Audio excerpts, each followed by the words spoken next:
Hindi ka na nga, hindi ka na din mauulit dito.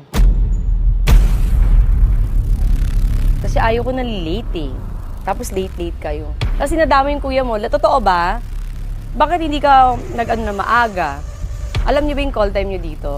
Opo, ready na po So kami. siya ang inintay niyo. Hindi, nakita mo ako, girl. Di ba, 3 pa lang, okay na. Hindi, so late ka nga. So attitude siya ganun. Dito lang. Eh, ba't dito attitude ka sa akin? Ba't ka na late? Pinaghintay mo. Alam mo, walang nagpapahintay sa akin dito. Tapos ikaw late ka. Sorry. Kasi ito lang handa mo sa akin, crab lang. Sabi nila May madaming kanin. food, di ba? Naku, ano bang vlog to? Kakaloka, ano puchi-puchi, ano ba to? Pau. Sorry. Akala rin talaga namin mukbang. Kaya nga, ba't ganito lang? Tapos late pa siya.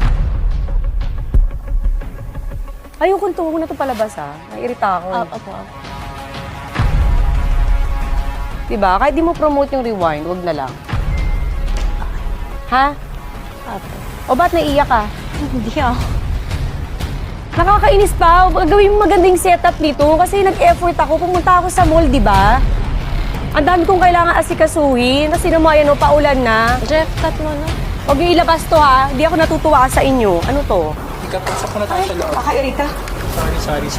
Hindi, sabi niyo kasi ganyan eh. Tapos ko effort ako. Yung mga anak ko dito naghihintay tapos ganyan yan. Kuya, Alis na kayo dito. Jen, likpit mo na. Ano to?